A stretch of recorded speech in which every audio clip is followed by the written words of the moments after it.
Part 22. Pagkatapos nilang mag-umagahan, akala ni Annie ay papasok sa opisina si Lucas ngunit dumating si Kian doon at idinala ang ilang mga dokumento. Nagstay ito sa sala habang nakaharap sa laptop nito. Nang mga oras iyon ay naghihintay pa rin si Annie ng resulta ng kanyang interview sa ospital kaya umupo na lamang siya sa tabi ni Lucas habang may ginagawa rin ito.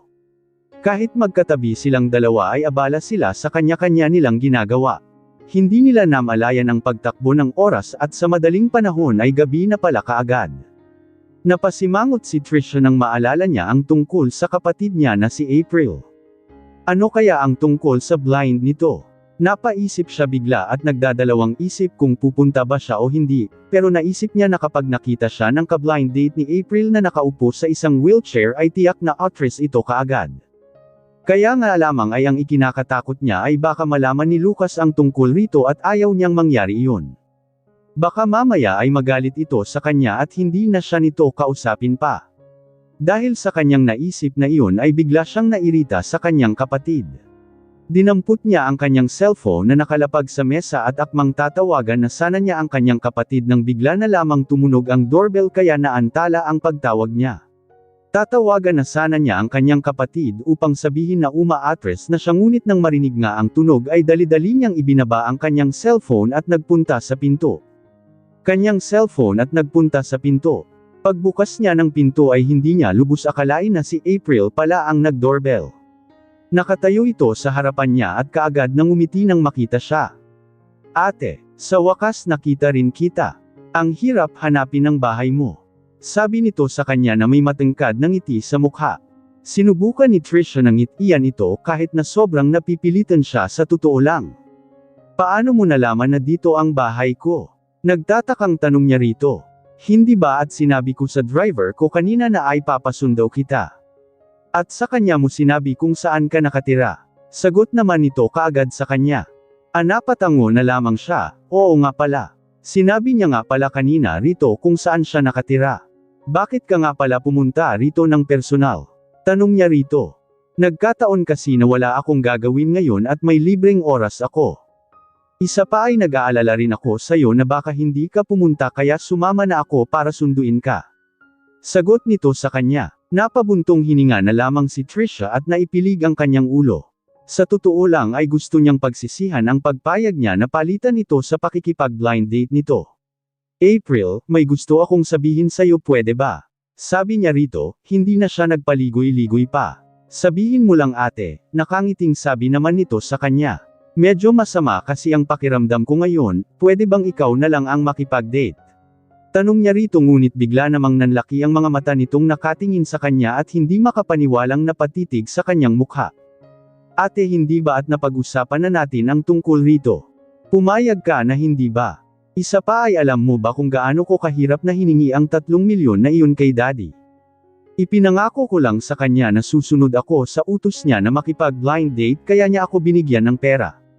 Mahabang sabi nito sa kanya. Biglang nagsalubong ang mga kilay nito at mukhang nahihirapan.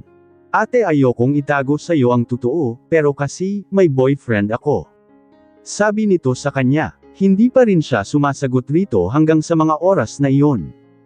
"I like him very much. Kapag nalaman niya na nakipag-blind date ako ay sigurado akong hihiwalayan niya ako kaagad. Ate, nakikiusap ako sa'yo tulungan mo ako please. Ikaw lang ang alam kong makatulong sa akin na dyan." Nagmamakaawang sabi nito sa kanya at inabot pa ang kamay niya. Nakita niya ang pagpatak ng luha sa mga mata nito na tila ba mga patak ng ulan at nagsunod-sunod. Alam ni Trisha na wala na siyang pagpipili pa kundi ang pumayag sa gusto nito. Napatango na lamang siya at sumang-ayon rito. "Sige, pupunta ako." "Talaga ate, salamat," masayang sabi nito sa kanya. Niyakap siya ni April ng mahigpit. "Ate tatandaan ko ang ginawa mong ito para sa akin at kung dumating man ang araw na kailanganin mo ang tulong ko ay buong puso kitang tutulungan." Sabi nito sa kanya. Hindi na lamang siya sumagot at hinaplos ang likod nito. Dumating si Trisha ng mas maaga ng kalahating oras sa magiging tagpuan nila ng ka-blind date niya. Itinulak ni April ang kanyang wheelchair sa isang private room kung saan magaganap ang kanilang date. Pagkatapos siyang may hatid ni April doon ay agad na itong nagpaala sa kanya at naiwan si Trisha na mag-isa sa silid habang nakaupo sa wheelchair niya. Ilang sandali pa ay biglang bumukas ang pinto. Napalingon siya kaagad doon. Nang makita ni Trisha ng lalaking nasa harapan niya ay halos gusto niyang masuka. Nasa isip na niya na ang paborito ng kanilang pamilya ay Street April. Kaya hindi niya inaasahan ang magiging itsura ng ka-blind date sana nito. Ang lalaking nasa harap niya ay hindi niya masasabing kaaya-aya. Humakbang ito papasok at ang lalaking pumasok ay isang malaki ang tiyan at ilang layer ang baba nito dahil sa taba. Ang mukha nito ay nangingintab sa mantika at ng mga oras na iyon ay kinilabutan siya sa itsura nito at direng-diri siya. Base sa itsura nito ay mukha na itong matanda. Hindi niya kayang tumagal doon kasama ang lalaking ito. Nang makita niya ang lalaki ay isang bagay lang ang nasa isip niya, ang umalis doon at kailangan niyang makaalis bago pa siya mahawakan nito. Kinuha niya ang kanyang cellphone at agad na nag-text kay Lucas kung nasaan siya. Lucas, iligtas mo ako please. Nasa panganib ang buhay ko ngayon. Iyon ang laman ng text niya kay Lucas kalakip ng address kung nasaan siya ng mga oras na iyon. Natigilan si Annie nang mabasa niya ang mensahe na galing kay Trisha. Dahil nga nasa sofa siya kanina at nakaupo at nagababasa ng libro sa kanyang cellphone ay bigla na lamang itong nalobat. Napresenta si Lucas na ipahiram muna sa kanya pansamantala ang cellphone nito upang may magamit muna siya. Agad niyang iniabot kay Lucas ang cellphone nito at pagkatapos ay sinabi, "Hindi ka ba natatakot na baka pakialaman kung buksan ang mga message at chatbox mo para malaman ang mga itinatago mong sekreto sa cellphone mo?" Ngumiti naman ito nang lingunin siya. "Ano naman sana ang ililihim ko pa sayo?" Tanong nito sa kanya. "Mga secret business strategy." Sabi niya rito kaagad. Dahil sa sinabi niya ay mas lumapad pa lalo ang ngiti nito. Well, masasabi kong baka ma-disappoint ka dahil ang lahat ng secret strategies ko ay nasa isip ko." Sabi nito sa kanya na nakataas ang noo. "Talaga?" Sabi niya. Hindi pa rin ito kinukuha ang inaabot niyang cellphone nito. Napabuntang hininga siya at nagdadalawang isip siya kung sasabihin niya ba o hindi, ngunit pinili niya na lamang na sabihin rito ang tungkol sa pagti-text ni Trisha. "Well, nagpadala si Trisha ng text message para sa'yo at hindi ko sinasadyang mabasa ang message niya. Nag-pop up lang sa screen," sabi niya rito at muling inabot rito ang cellphone nito. "Basahin mo," sabi niya, ngunit umiling lamang si Lucas. "Hindi na kailangan," kaagad na sagot nito sa kanya. Agad na nagsalubong ang mga kilay niya dahil sa isinagot nito. "Sigurado ka ba talaga na ayaw mong makita?" Tanong niya ulit rito sa pang-ilang beses. "Well, sure na sure ako na ayokong tingnan," sagot nito sa kanya. Mula sa pinto ng silid ay nakita ng lalaki si Trisha na nakaupo sa kanyang wheelchair. Biglang nagalit ito at napasigaw. "Anong klase ito? Bakit naka-wheelchair ang ka-blind date ko?" Galit na tanong nito na halos umalangaw-ngaw sa buong silid ang tinig nito. Lalo pa itong nagalit nang makita niyang gumagalaw ang wheelchair patungo sa pinto. Mukhang may balak pa itong takasan siya. Ang kapal naman ng mukha nito na takasan siya. Mabilis itong gumalaw at naglakad palapit sa kanya. Iniunat nito ang kanyang kamay at hinawakan ang wheelchair ni Trisha. Napakalakas nito at sa isang hila lamang nito ay nahila siya nito kaagad. Agad na natakot si Trisha dahil sa ginawa nito at mabilis na nagmakaawa. "Pakiusap, bitawan mo ako," nagmamakaawang sabi niya sa lalaki. Sinamantala ng lalaki ang pagkakataong iyon upang makita ang mukha ni Trisha at nang makita niya ang mukha nito ay unti-unting nawala ang galit nito at napatingin kay Trisha pagkatapos ay ngumiti. "Hindi ko akalaing magkaanak si Fredo ng isang napakagandang dalaga kahit na napakapangit niya, tingnan mo nga naman. Hindi babaling pailay ka at ang pinakamahalaga sa akin ay maganda ka," sabi nito sa kanya. Agad na kinilabutan si Trisha nang marinig niya ang mga salita nito. "Huwag kang mag-alala, basta sundin mo lang ako at pagsilbihin ay masaya na ako at ang kahit na anumang sabihin at hingin ng ama mo ay ibibigay ko." Dagdag pa nitong sabi sa kanya. Napahigpit ang hawak ni Trisha sa kanyang wheelchair ng mga oras na iyon dahil sa sobrang takot at pagkatapos ay napailing. Hindi ako, nagkakamali ka. Ang gusto mong makasama ay ang bunsong anak ng aking pamilya at hindi ako." Sabi niya rito. Naisip niya na pag sinabi niya iyon ay baka sakali napakawalan na siya nito, ngunit hindi niya inaasahan na matitigilan lang ito saglit at pagkatapos ay tiningnan siya nito at bumalik na naman ang ekspresyon nito kanina.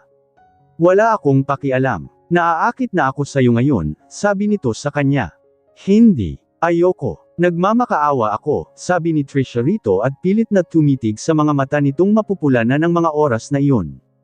Nang marinig nito ang pagtutol niya ay agad na nagdilim ang mukha nito at biglang nagalit ito at tumaas ang boses. Anong sabi mo? Sino ka para tanggihan ako ha? Galit na sabi nito sa kanya. Bibigyan kita ng isa pang pagkakataon.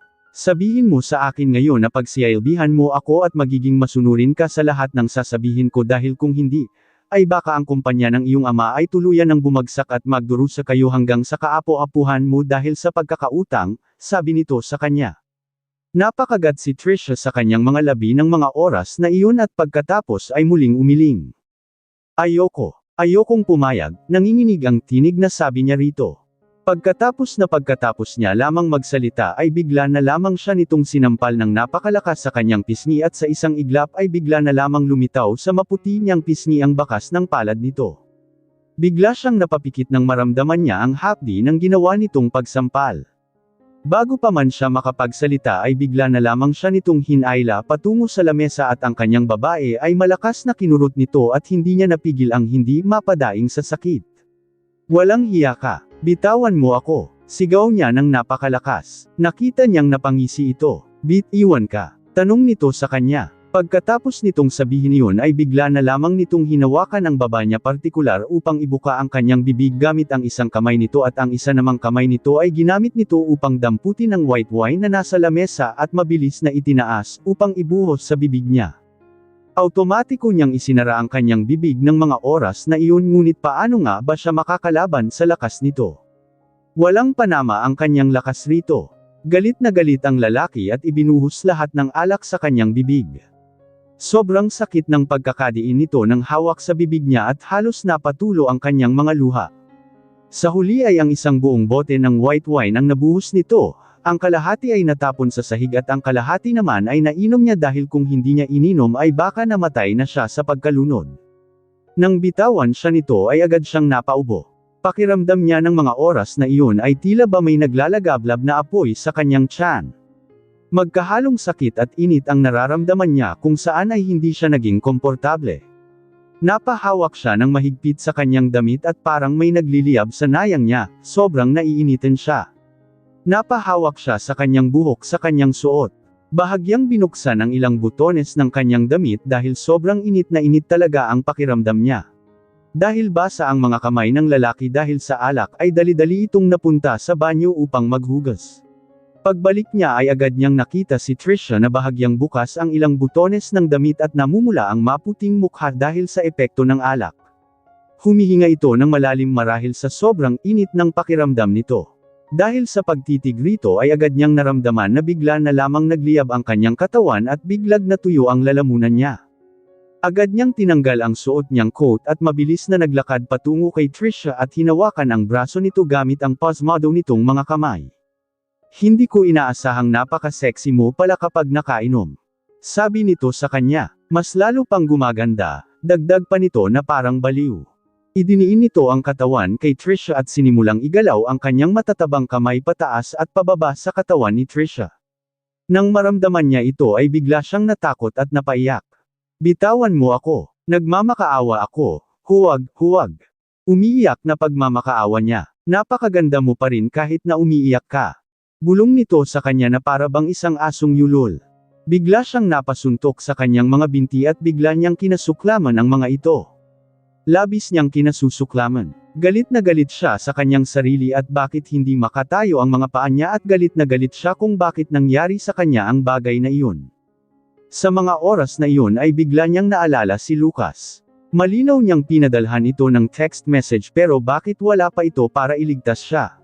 Bakit? Lucas, nasaan ka na? Sa kanyang pag-iisip ay bigla na lamang niyang inabot ang kanyang cellphone na nasa ibabaw lang din ng mesa upang tawagan si Lucas, ngunit nang mahawakan niya ito ay kaagad na inagaw ng lalaki mula sa kanya ang cellphone at malakas na inihagis ito sa sahig. Habang nakating sa cellphone niya na nasa sahig na ay nawala na siyang pag-asa. Bigla niyang narinig ang tunog ng pagkapunit at kasunod nito ay lamig sa kanyang balikat. Ang kanyang mga damit ay pinunit ng lalaki sa galit. Sa mga oras na iyon ay kaagad niyang nasulyapan ang kutsilyo sa lamesa na gagamitin sana nila sa kanilang pagkain. Hindi na siya nagdalawang isip pa at agad na dinampot ang kutsilyo at mabilis na inilagay sa kanyang leeg. Tumingin siya sa lalaki ng may malamig na mga mata.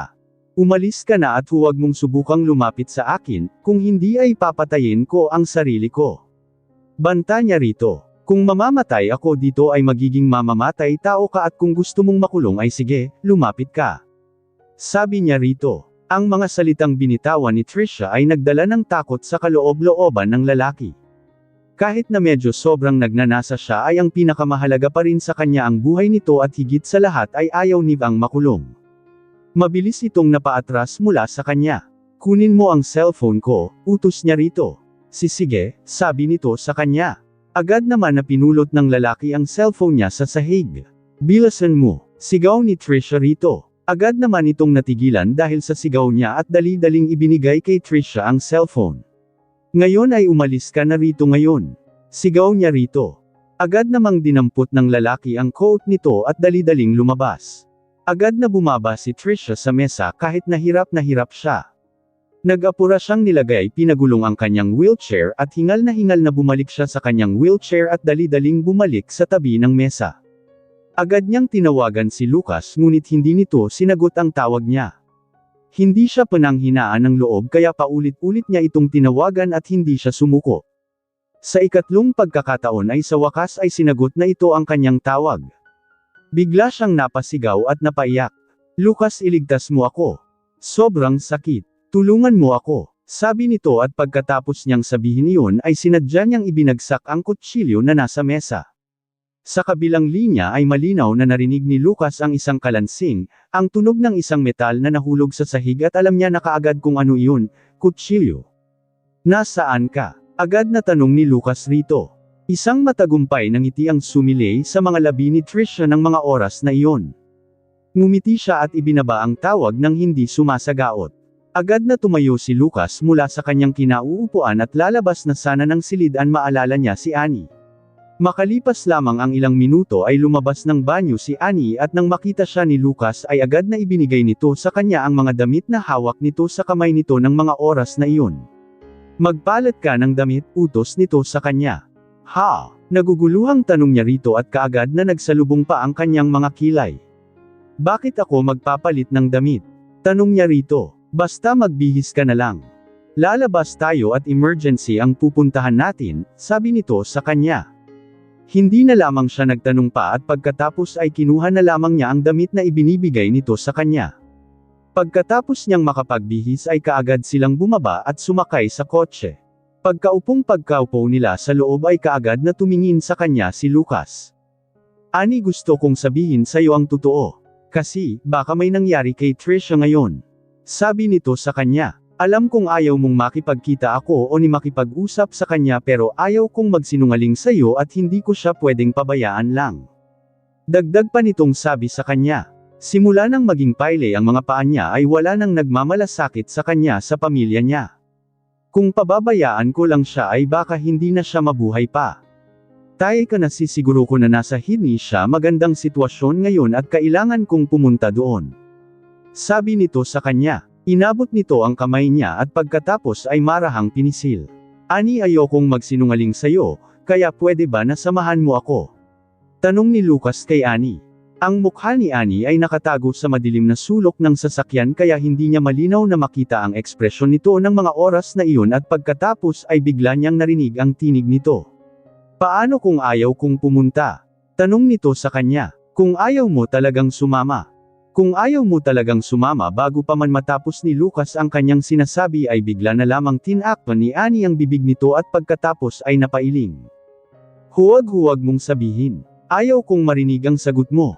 Sabi niya rito. Ayaw niyang marinig ang magiging sagot nito dahil natatakot siya. Kahit na sabihin na siyang duwag o mahina pero wala siyang pakialam. Matapos ang mahabang panahon, sa wakas ay nagkaroon sila ng kaunting init sa pagitan nilang dalawa at ayaw niyang umabot muli sa dati ang relasyon nila dahil lang sa pangyayaring ito. Sa sandaling ito ay hindi na lamang siya sumagot. Alam niyang ayaw siyang makita ni Trisha ngunit wala siyang magagawa kundi ang samahan si Lucas. Sige, sasama ako, sagot niya rito. Niyakap siya ng mahigpit ni Lucas at halos manginig ang tinig nito. Salamat, salamat Annie, sabi nito. Salamat sa pag-unawa mo at sa pagpaparaya, dagdag pa nitong sabi sa kanya nito.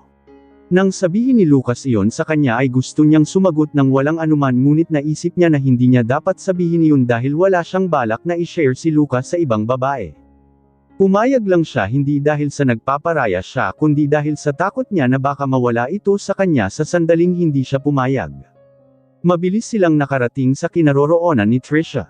Sa ilang kadahilanan ay tila ba nagkaroon ng masamang pakiramdam si Annie pagkapasok pa lamang nila sa building. Pagdating nila sa tapat ng isang room ay kaagad na binuksan ni Lucas ang pinto ngunit nakalock ang pinto. Pinilit na buksan ni Lucas ang pinto sa pamamagitan ng pagbalaya nito.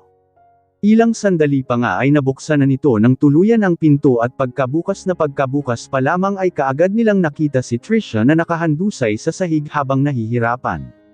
Sa ilalim ng katawan nito ay punong-puno ng mapulang dugo. Tila sinaksak si Trisha sa kanyang tiyan at binunot nito ang kutsilyo dahil nakalapag ito sa sahig at umaagos mula sa kanyang tiyan ang matangkad na kulay pulang dugo. Dumadaloy na tila ba walang katapusan. Sa loob ng silid ay umalingasaw ang amoy ng dugo. Magsasalita na sana si Annie ngunit bigla na lamang binitawan ni Lucas ang kamay niya at tumakbo patungo kay Trisha. Trisha, okay ka lang ba? Tanong nito. Anong nangyari sa'yo? Bakit napakaraming dugo? Nag-aalalang tanong ni Lucas rito habang hawak-hawak nito si Trisha sa kanyang mga bisig. Nilingan siya ni Lucas. Tawagan mo ang emergency hotline Annie, utos nito sa kanya. Sa totoo lang ay hindi inaasahan na ganun ang aabutan niyang kalagayan ni Trisha. Napakarami niyang naisip kanina ngunit hindi ganun kalala tulad ng nasa harapan niya. Ilang sandali pa ay pareho na silang nataranta ni Lucas, hindi siya makagalaw at nakatitig lamang sa mga ito. Nang makita siyang nakatayo nito at hindi gumagalaw ay biglang sumigaw si Lucas sa kanya. Bakit nakatayo ka pa dyan? Tumawag ka ng ambulansya. Sigaw nito sa kanya, ako hindi siya makaapuhap ng mga salita hanggang sa umiling siya upang bumalik ang kanyang pakiramdam.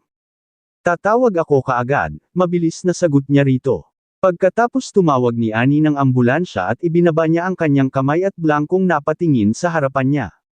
Nakayakap si Lucas kay Trisha na tila ba hawak-hawak nito sa mga bisig nito ang pinakamamahal nitong babae. Ang isang kamay nito ay nakahawak sa kamay ni Trisha. Ang isa naman nitong kamay ay hinaplos nito ang mukha nito ng napakaingat at punong-puno ng pagsuyo. Pinanood niya ito at hindi maiwasan ni Annie na mapangit habang nakataas ang isang sulok ng kanyang mga labi. Punong-puno ng sakit at lungkot ang kanyang ngiti. Sa mga sandaling iyon, pakiramdam niya ay ang mga ito ang mag-asawa at siya ay isang estranghero lamang at isang taganuod.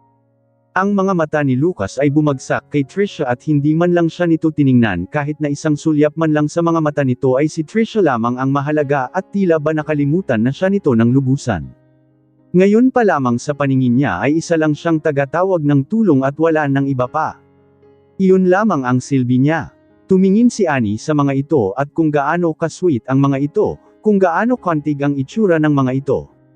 Nakita niya pa na nakatitig sa kanya si Trisha habang umuungol sa sakit at nakatingin sa kanya ng mapanuksong tingin at tila ba nagmamayabang. Isang kasinungalingan ang sabihin na wala lang sa kanya iyon. Isang kasinungalingan ang sabihin na hindi siya malungkot at hindi siya nasasaktan sa nakikita niya sa kanyang harapan ng mga oras na iyon. Ngunit napaisip siya kung maaari ba siyang lumapit rito at agawin si Lucas mula sa hawak nito. Isang katawa-tawa ang ideyang pumasok sa isip niya ng mga oras na iyon. Naisip pa niya na kung hindi si Trisha ang nasugatan ng mga oras na iyon kundi siya, kung siya kaya ang nasa sitwasyon nito. Magiging ganoon din kaya ang reaksyon ni Lucas. Hindi niya alam. Hindi niya alam kung ano ang magiging reaksyon nito. Lucas, andito ka na. Akala ko ay hindi nakita makikita pa. Sabi nito kay Lucas na nauuto. I'm sorry Lucas. Pinag-alala kita, dagdag pa nito. At akmang hahawakan sana nito ang mukha ni Lucas nang bigla na lamang hinawakan ni Lucas ang kamay nito. Ano bang sinasabi mo? Hanggat nandito ako ay magiging maayos ka. Sabi ni Lucas sa kanya. Talaga, Lucas, tell me. Will I? Bago pa man matapos ni Trisha ng kanyang sasabihin ay bigla na lamang nagsalita si Lucas upang pigilan siya. Trisha, ano ka ba? Huwag mong sabihin ang mga salitang iyon. Saway nito rito at sa mga oras na iyon ay doon dumating ang ambulansya. Agad na binuhat ni Lucas si Trisha at nagmamadaling lumabas. Pakiramdam ni Annie ng mga oras na iyon ay tila ba nakalutang siya sa ulap. Hindi niya namalayan na nakatayo pala siya sa pintuan. Nang buhat-buhat ni Lucas si Trisha at nakita nitong nakaharang siya sa daan ay agad siya nitong sinaygowa. Umalis ka sa daan. Sigaw nito sa kanya. Tahimik na tumabi si Annie sa daan upang makadaan si Lucas na nagmamadaling lumabas. Tumalikod siya upang sundan niya ng tingin ito na buhat-buhat si Trisha ng mga oras na iyon sa mga bisig nito. Dahil sa pagmamadali ni Lucas na makalabas ng pinto ay nasagi siya nito at bigla siyang naupo sa lupa at tumama ang tuhod niya sa sulok ng mesa. Bigla siyang napapikit sa sakit dahil sa pagtama ng buto niya sa matigas na lamesa at kumalat ang sakit sa paa niya. Dahil rito ay nagkaroon ng gasgas ang kanyang tuhod at may lumabas rin na dugo. Sa mga sandaling iangat niya ang kanyang ulo ay nakita niya si Lucas na nakayakap kay Trisha at nang mapansin ento na hindi siya sumunod ay tumigil ito at nilingon siya. Nagsalubong ang mga mata nila. Kahit na nasaktan siya ay umasa pa rin siya na kapag nakita siya nito ay titigil ito para sa kanya. Kung sakali man, titigil ba ito para tulungan siya? Gayunpaman ay nabigo si Annie ng mga oras na iyon dahil sinulyapan lamang siya ni Lucas at mabilis na nagbawi ng tingin at mabilis na itinuloy ang paglalakad habang buhat-buhat pa rin si Trisha. Napangiti siya at hindi niya maipaliwanag ang kanyang nararamdaman. Napahawak siya sa mesa kung saan tumama ang paa niya at kumuha ng lakas doon upang makatayo. Pagkatayo niya ng tuwid ay napangiwi siya sa sakit at halos mapakagatlabi siya dahil sa sakit ng tuhod niya. Hindi niya alam kung makakalakad pa ba siya ng maayos ngayon ngunit sinubukan niya pa rin ang kanyang makakaya na makapaglakad hanggang sa makalabas siya ng building. Pagkalabas niya ay may nakaparada na dong ambulansya. Kaagad na ipinasok ni Lucas si Trisha sa loob. Nang may sakay niya si Trisha sa loob ng ambulansya ay agad siyang napasulyap kay Annie na nasa likuran nila. Mabagal itong naglalakad at mukhang hirap na hirap sa paglalakad. Agad na nag-flashback sa isip ni Lucas ang eksena kanina kung saan ay nakita niyang nakasalampak kanina sa sahig at natatakpan ng makapal na carpet at baka napaupo ito doon at nasaktan, ngunit alam niya na hindi naman ganun kalala ang nangyari rito kanina. Ngunit habang tinitingnan niya ay tila ba nagkamali siya at si Annie ay mukha na saktan talaga. Mukha ring hindi talaga maganda ang pakiramdam nito dahil baka sa mukha nito ang sakit habang mabagal na naglalakad. Habang pinapanood niya si Annie ay bigla siyang nakaramdam ng awa rito at pagkatapos ay naghanda ng puntahan sana ito ngunit hindi pa man siya nakakahakbang ay bigla na lamang hinawakan ni Trisha ang kamay niya at pagkatapos ay malungkot na nagsalita. Lucas, please, huwag mo akong iwanan ngayon, pwede ba? Sabi nito sa kanya kung saan ay napatitig siya rito. Nagsalubong ang kanilang mga mata at bakas sa mukha nito ang lungkot. Natatakot ako. Natatakot talaga ko, pwede bang samahan mo na muna ako? Dagdag pa nitong sabi sa kanya at pagkatapos ay nagumpisa ng umiyak. Nang makita niyang umiyak ito at nanginginig ang buong katawan nito dahil sa pag-iyak ay bigla siyang napahawak ng mahigpit sa kamay nito at pagkatapos ay marahan pang pinisil ito. Humarap siya ng tuluyan rito. Huwag kang mag-alala, magiging maayos rin ang lahat. Sabi niya rito kaagad. Agad naman itong napatango sa kanya. Inabot ni Trisha ang kanyang braso at mahigpit na niyakap at tila walang planong bumitaw. Maya-maya pa ay nagsara na ang pinto ng ambulansya kung saan ay wala nang nagawa pa si Lucas kundi ang manatili na lamang sa loob. Pinagmasdan ni Annie ang unti-unting pagsara ng pinto ng ambulansya at pinanood niya kung paano niyakap ni Trisha ang mga braso ni Lucas hanggang sa unti-unting mawala ang mga ito sa paningin niya. Sa pagkakataong iyon ay hindi na niya napigilan pa ang sarili niya at bigla na lamang nanlabo ang kanyang mga mata, kasunod nito ay bigla na lamang tumulo ang luha sa kanyang mga mata. Hilam ang mga mata sa luha ay nakita niya si Lucas na unti-unting palayo sa kanya. Maya-maya pa ay tumunog na ang ambulansya at mabilis na nawala sa mga sasakyan sa gitna ng kalsada. Samantalang siya ay naiwan na nakatayo sa harapan ng building na kasunod ng tingin sa kanila. Gusto niyang bawiin ang kanyang tingin ngunit pinigil rin naman niya ang kanyang sarili, kailangan niyang tingnan ito. Mahigit 10 minuto na nakatayo si Annie doon at ang panggabing hangin ay biglang umihip at napakalamig. Nakatingin pa rin siya sa direksyon na tinahak ng ambulansya ng mga oras na iyon. Noong una ay nakatingin siya sa papaalis na ambulansya ngunit nang maglaon, maging siya mismo sa sarili niya ay hindi na niya alam kung ano ang tinitingnan niya at kung ano ang inaabangan niya ng mga oras na iyon. Habang patagal ng patagal ay lumalamig ang simoy ng hangin. Nakatayo siya doon at mabilis na ginino. Nanigas ang katawan niya dahil sa malamig na hangin. Nakasuot lamang siya ng manipis na damit at hindi sapat iyon para hindi siya ginawi ng mga oras na iyon, marahil sa sobrang lamig ay nakalimutan niya ang sakit ng tuhod niya. Oo, malamig. Sobrang lamig. Kahit na ang panahon ay pabago-bago. Ilang sandali pa nga ay dumating si Kian at naabutan niya si Annie na nakatayo sa harap ng building, walang imik at nakatanaw sa kalsada. Nang pumarode siya sa harap nito ay kaagad siya nitong nilingan. Ma'am, nandito ako para sunduin kayo. Napakalamig po, sumakay na po kayo ng kotse, sabi nito sa kanya. Tininitigan lamang siya ni Annie at walang sinabi sa kanya. Ilang sandali pa nang ay pumasok na siya sa loob ng kotse. Habang nakasakay sa kotse ay nanatiling tahimik si Annie. Agad naman na tinawagan ni Kian si Lucas. Sir, nasando ko na po si ma'am at huwag na po kayong mag-alala, sabi nito sa kanya. Tininitigan lamang siya ni Annie at walang sinabi sa kanya. Ilang sandali pa nang ay pumasok na siya sa loob ng kotse. Habang nakasakay sa kotse ay nanatiling tahimik si Annie. Agad naman na tinawagan ni Kian si Lucas. Sir, nasando ko na po si ma'am at huwag na po kayong mag-alala. Sabi nito sa kanya. Sige, siguruhin mong may hahatid mo siya ng maayos sa doon. Bilin nito rito. Sa kotse, napasan daw si Annie sa bintana at pinanood ang mga neon light na kumikislap sa paligid niya. Siya ay tahimik hanggang sa makauwi siya na para bang wala siyang pakialam kung saan man siya dinala ni Kian. Makalipas lang ang 20 minuto ay tuluyan nang ang inihinto ni Kian ang kotse sa parking lot ng bahay nila. Agad na bumaba si Lucas at pagkatapos ay pinagbuksan niya ng pinto si Annie. Ma'am, nandito na po tayo, sabi niya rito. Nang marinig naman ni Annie ang sinabi ni Kian ay kaagad siyang bumaba nang wala man lang pagtutol pagkatapos ay naglakad. Nang makababa siya ay doon niya napagtanto kung nasaan siya. Pamilyar na pamilyar sa kanya iyon dahil kaagad niyang nabasa ang maliliwanag na titik sa taas ng ospital.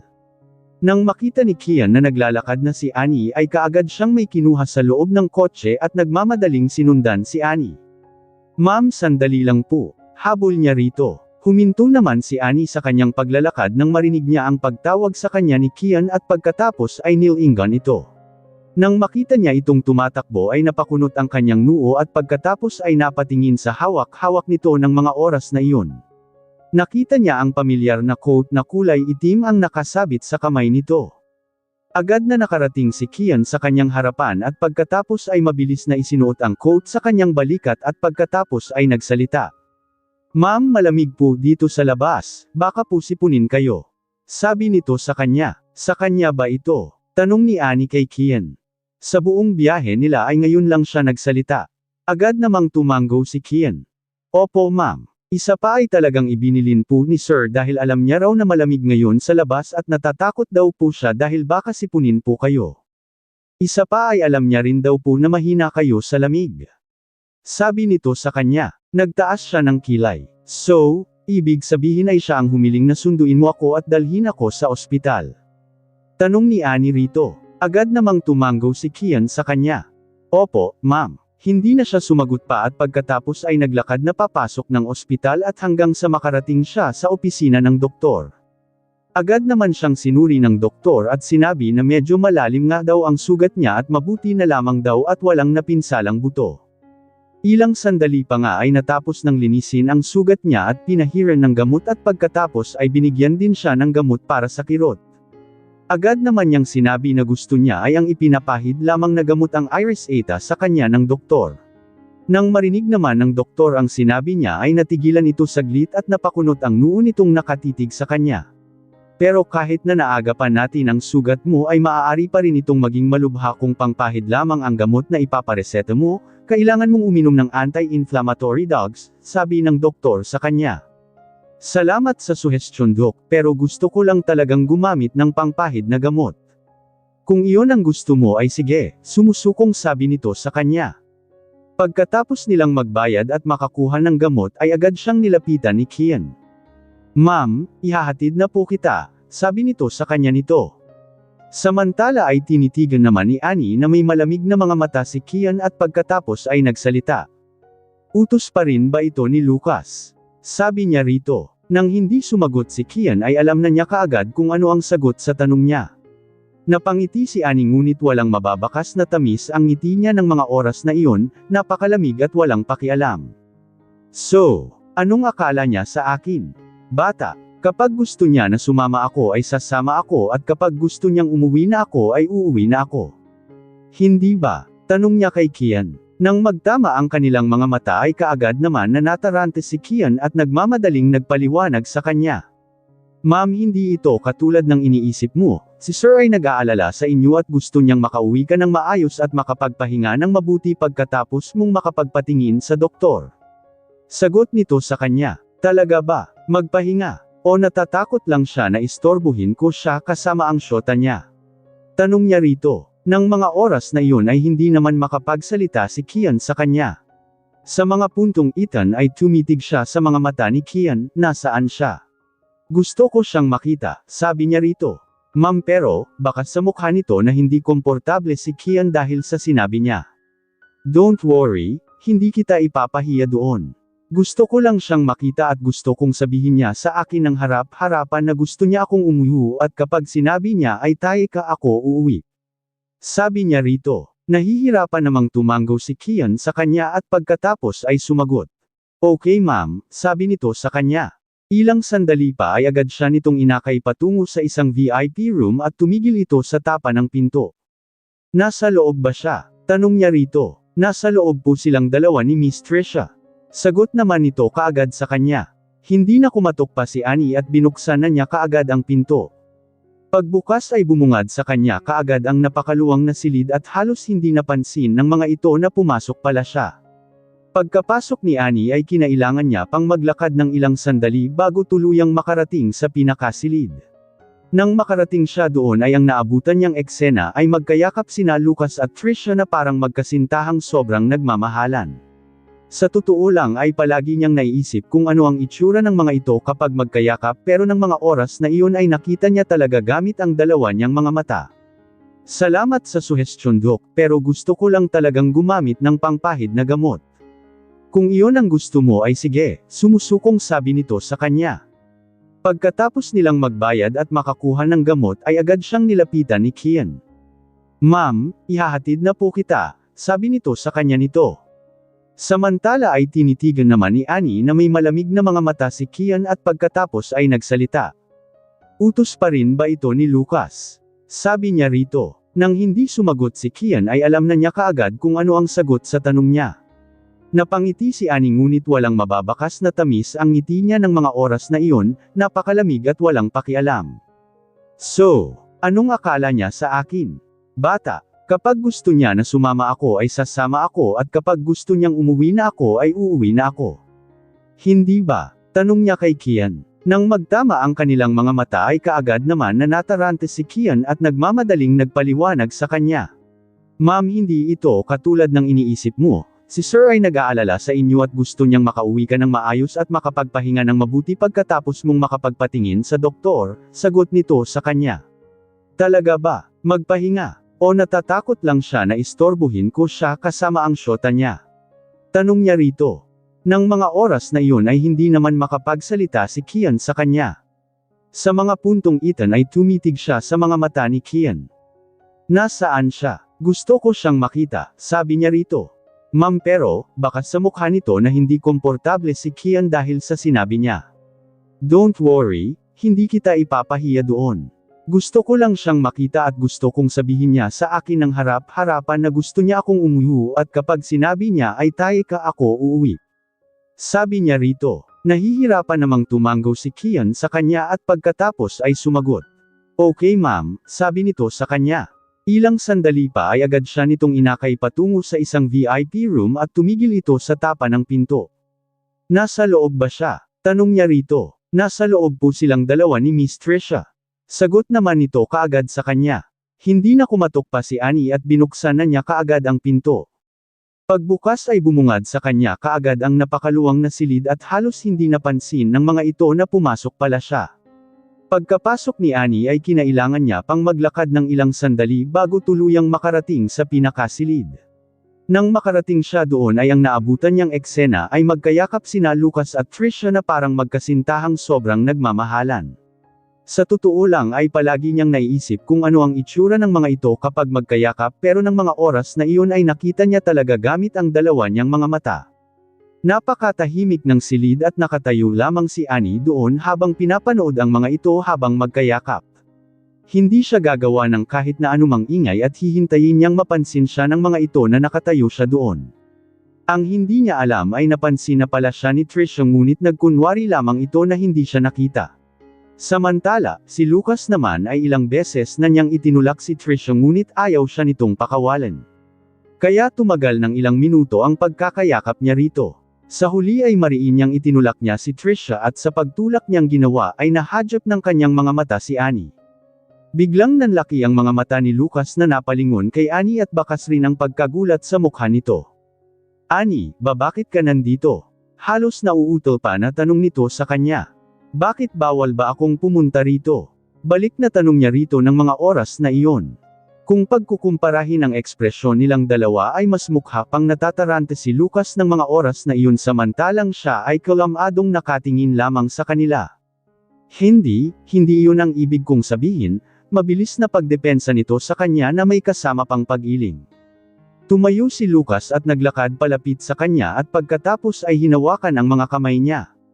Kamusta ang sugat mo? Ano ang sinabi ng doktor? Tanong nito sa kanya na ikinapag sa lubong ng mga kilay niya. Hindi naman delikado, malamig na sagot niya rito at pagkatapos ay nilingon si Trisha na sa mga oras na iyon ay nakahiga sa kama at nakatingin din sa kanila. Kamusta ang lagay niya? Tanong niya rito. Maraming dugo ang nawala sa aniya at mabuti na lang at nadala siya kaagad sa tamang oras rito at kaagad na nasalinan ng dugo. At mabuti na lang din at hindi malalim ang sugat na tinamo niya sa kanyang tiyan dahil kung hindi ay baka namatay na siya kaagad, mahabang sagot nito sa kanya. Mabuti naman kung ganon, sagot naman ni Annie rito. Kahit nagalit siya kay Trisha ay kahit papano ay ayaw niya pa rin naman na mamatay ito sa ganung paraan bukod pa doon kapag nawala ito ay tiyak na sobrang magluluksa si Lucas sa pagkawalan nito at ayaw niyang mangyari iyon. Siya rin ay magiging apektado kapag nagkataon. Gabi na. Dapat ay nagpapahinga ka na. Gusto mo na bang umuwi? Tanong ni Annie rito. Akmang ibubuka na sana ni Lucas ang kanyang bibig upang sumagot nang bigla na lamang bumangon si Trisha mula sa kama at niyakap niya ang mga bisig ni Lucas na tila ba isang takot na pusa at nagmamakaawang nagsalita. Lucas, pwede bang huwag kang umalis? Nagmamakaawa ako na dito ka na lang muna sa tabi ko at samahan mo ako. Sabi nito sa kanya, natatakot ako. Sobrang natatakot ako. Sabi mo ay mananatili ka lang dito sa tabi ko at hindi mo ako iiwan ritong mag-isa hindi ba? Dagdag pa nito at pagkatapos ay niyakap ng husp ang mga braso ni Lucas at nagumpisang umiyak. Kalmadong tumingin si Annie kay Lucas. Ikaw nagmagdesisyon para sa iyon sarili. Bibigyan kita ng 5 minuto para makapag-isip, sabi niya rito at sa pagkakataong iyon ay mas lalo lamang napaiyak si Trisha. Lucas please. Huwag mo akong iwan dito, nagmamakaawang sambit nito habang ang patuloy ang pagtulo ng mga luha nito sa mga mata. Tumingin si Lucas kay Annie. Nang mga oras na iyon ay tumalikod na sa kanya ito kaya hindi na niya makita pa ng malinaw ang ekspresyon nito ng mga oras na iyon. Ngunit kahit na nakatalikod ito kay Lucas ay nakita niya na itinaas nito ang kamay upang panasan ang kanyang mukha. Umiiyak ba ito? Tanong niya sa kanyang isip. Kaya naman tumalikod si Annie mula kay Lucas ay gusto niyang umiyak ng tahimik at ayaw niyang makita siya nitong umiiyak sa totoo lang.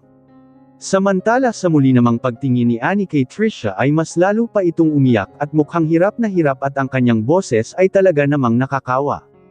Talagang ginawa nito ang lahat para hindi makauwi si Lucas at para maawa ito ng lubusan sa kanya. Sa mga sandaling iyon ay naisip ni Annie na kung paano kung gayahin niya si Trisha na nakayakap sa mga bisig ni Lucas at magmakaawa rin sa harapan nito at kumilos ng kapareng-kapareho ng kilos ni Trisha. Ano kaya ang magiging reaksyon nito sa kanya?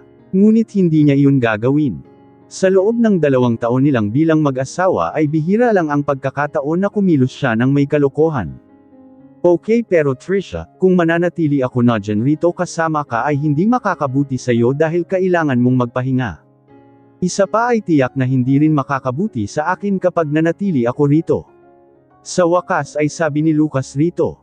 Sa puntong iyon naman ay bigla na lamang napakagat-labi si Trisha nang wala sa oras at muli na namang nangilid ang mga luha.